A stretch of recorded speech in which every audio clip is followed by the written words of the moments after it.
I was recently taken aback to discover that a significant fire had occurred at EverTrust Company, where my husband Richard works. It felt as though I had been hit over the head with a heavy weight, my heart racing with concern.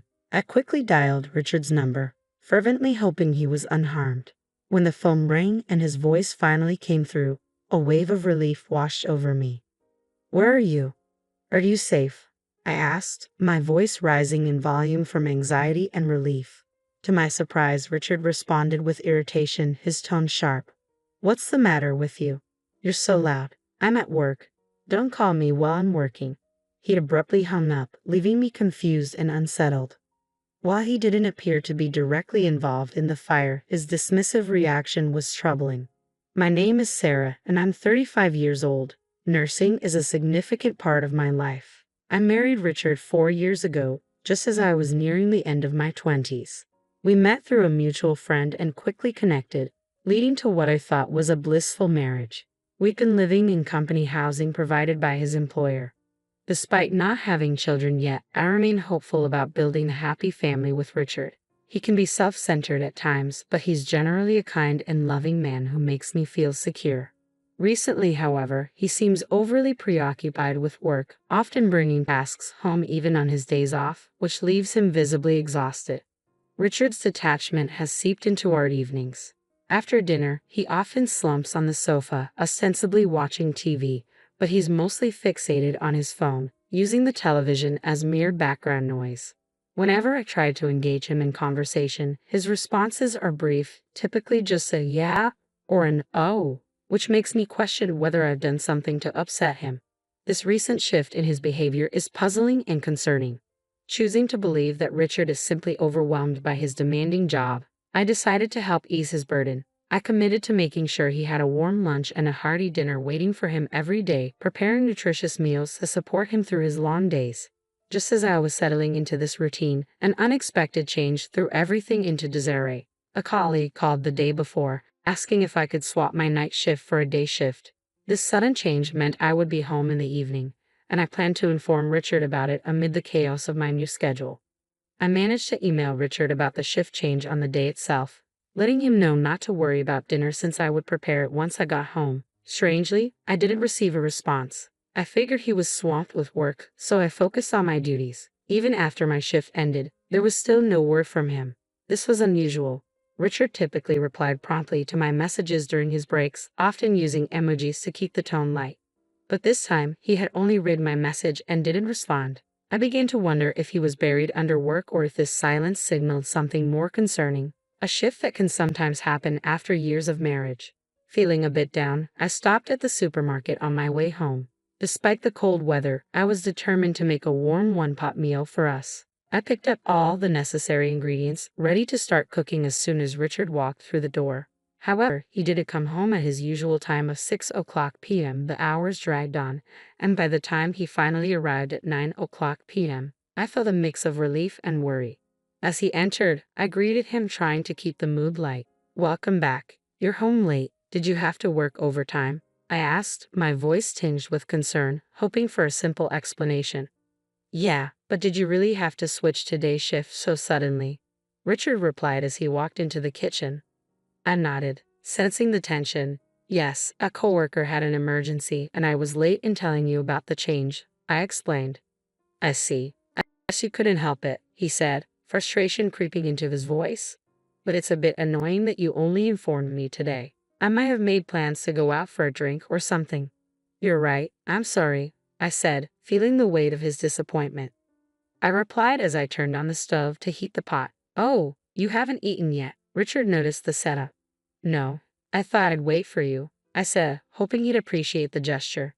"Well, thanks, but next time you don't have to wait for me," he said. His words stung a little. I had hoped for a cozy evening together. I sighed quietly as I waited for the pot to boil. Once it started to simmer, I served up Richard's portion, followed by mine. I was famished after waiting all evening, and the hot pot was delicious. I began to savor each bite, but then I noticed that Richard wasn't eating much. "What's wrong? You don't seem to be eating," I remarked. "Oh, yes," he muttered, looking distracted. Then he admitted, "I worked late, and a junior colleague bought me a rice bowl at work, so I'm not hungry." But she should have told me that earlier, I replied, feeling a mix of disappointment and frustration. You could have sent a quick message before I started cooking. I think Richard sensed my irritation because he quickly suggested, okay, then put my portion in the fridge. I'll eat it tomorrow morning. He tried to lighten the mood, but the atmosphere was already strained. After a few minutes of silence, Richard got up from the couch and suddenly announced, I'm going for a walk. His abrupt decision to leave the house after our interaction felt unusual, leaving me puzzled about what was going on with him lately. When I expressed my concern about his sudden urge to walk, Richard explained, I haven't been getting enough exercise lately, and with all the late work hours, I just need a change of pace. He began preparing to head out, leaving me feeling hollow as I sat alone at the dining table with the hot pot in front of me. Eventually, I decided to put my portion in the fridge, feeling slightly overstuffed. I realized that Richard and I hadn't spent much quality time together lately, so I suggested joining him for a walk, hoping it might provide an opportunity for us to reconnect. However, Richard declined my offer. It's not good to move around right after eating. Besides, I need to take a long walk alone tonight, he said before leaving the house by himself. His behavior struck me as odd, and driven by a nagging instinct, I discreetly followed him from a distance. Despite the cool evening air, Richard walked with an unusual spring in his step. He eventually stopped near a park quite a distance from our home, where he seemed to be waiting for someone, frequently checking his phone. A few minutes later, a car pulled up, and Richard strolled over, chatting casually with the driver. Curiosity got the better of me, and I moved closer to get a better look through the car window. Inside sat a woman with long curly hair and shiny lipstick, laughing joyfully as Richard climbed into the passenger seat. The sight felt like a punch to the gut. I couldn't shake the thought that he might be having an affair. Just as I was processing the scene, the car drove off with them, leaving me standing there, stunned and struggling to make sense of what I had just witnessed. Not long after, Richard texted me, claiming he had unexpectedly run into an acquaintance and would be home late. His explanation felt far too convenient, and deep down, I knew something wasn't right. The trust I had in him began to waver. My trust in him was shaken as I struggled to comprehend the reality of the situation. He had claimed he wasn't hungry because he had already eaten, yet it was past 3:00 a.m. when my husband finally came home. He stumbled in, seemingly tipsy, and headed straight to the kitchen for a glass of water, completely unaware that I was awake. Since that night, he had often stayed late at work, especially when I was on the day shift.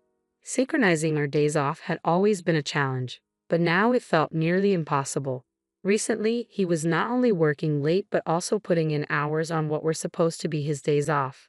I couldn't shake the suspicion that he might be meeting the woman I had seen with him that night.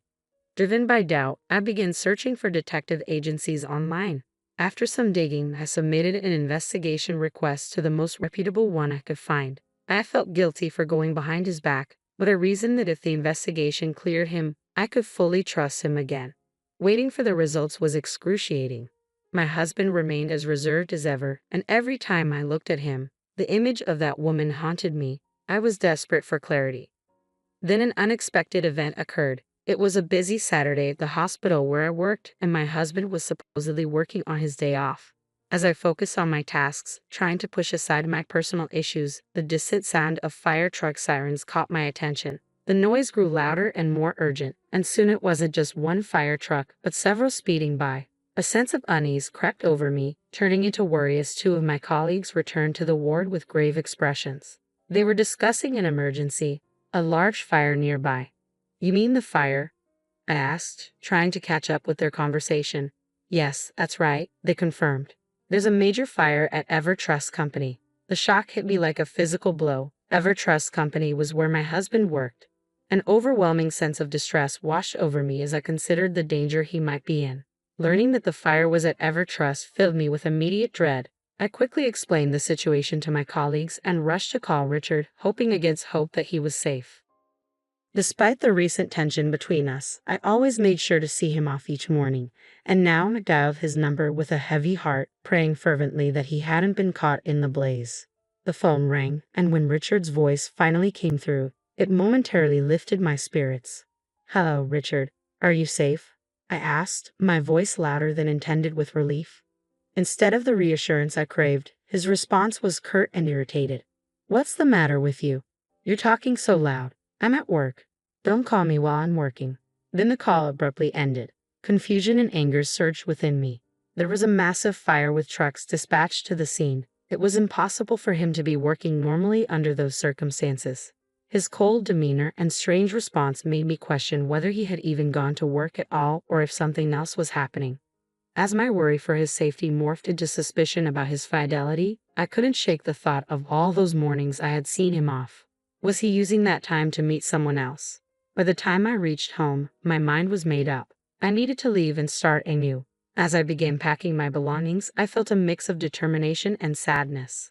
I checked the mailbox and found that the results from the detective agency had arrived. It felt timely to take these with me as I left a house that no longer felt like home. My parents came over to help me pack, and I arranged for a moving contractor to expedite the process. As I worked amid the boxes, it struck me that Richard was probably unaware I knew the truth about his affairs, likely spending time with his lover at that very moment. I packed up my furniture and the appliances that had been with me since my Sable days. The room quickly emptied, becoming the hollow shell of the home it once was. Standing there, looking around at the nearly bare space, I realized how much I had changed and how necessary it was for me to move on from this chapter of my life. I felt completely detached from the life I once led in that house. With resolve, I moved my belongings to my parents' home and began searching for a new place to live on my own. The next day, Richard finally reached out, his voice laced with confusion and annoyance. "Hey, what's going on? Most of your stuff is gone." "I've moved out," I replied calmly. "What the hell were you thinking? When are you coming back? What about my food? What about the house chores?" His questions revealed everything. He was solely focused on how my departure affected him. Hearing his words stunned me, but I wasn't entirely surprised. "Is that all you think about when it comes to me?" I asked, disappointment heavy in my voice. Our conversation brought back memories of the fire at his company, a day he claimed to be tied up at the office, yet he seemed far too carefree given the circumstances. "Why don't you find another woman to handle all that?" I challenged, struggling to keep my composure. "What are you talking about?" he replied, genuinely confused. "You were with a woman named Kelly today, weren't you?" "Huh. What are you talking about? I was working at the office." "Oh, at the office? How long did you work today?" My suspicion intensified as the day grew busier, even though I was supposed to be off. I ended up working late into the evening, which made Richard's bewilderment over my move seem all the more suspicious. "That's why I was so surprised that you moved out," he said, trying to sound genuinely confused. "Stop lying already," I shot back sharply. "You lied about going to work, didn't you?" "I wasn't lying. I was working. What's going on?" His voice wavered between frustration and confusion. "How could you work late when there was a fire at your office during the day? When I called you, several fire trucks were dispatched to your company. They were there to extinguish the flames. That's why I called. I wanted to know if you were okay. You told me not to call you while you were at work, acting as if there was no fire." His silence spoke volumes, confirming my deepest doubts. The reality of the situation settled in, exposing the fissures in our relationship and making the distance between us feel more pronounced than ever. Armed with irrefutable evidence from the detective agency, I knew I had the upper hand. "There's no way you can escape this," I stated firmly. "From now on, all communication will go through my lawyer." As expected, he pleaded for forgiveness, repeatedly apologizing for his betrayal. But my feelings for him had faded long ago. "I'm sorry, but there's no fixing this. I'm hanging up now," I said, cutting off any further attempts at reconciliation. I promptly met with my lawyer to demand a divorce and alimony.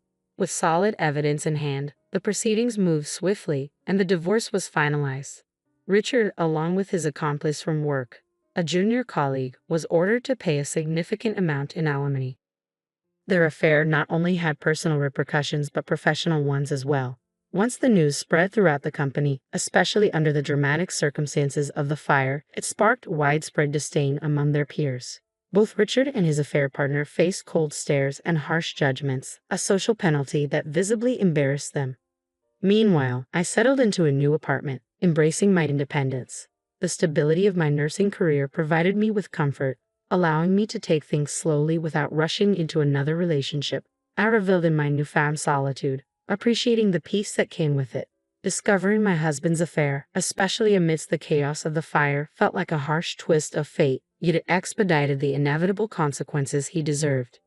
Now, as I adjusted to my single life, I looked forward to the possibility of meeting someone genuine in the future, without any rush, savoring each moment as it came.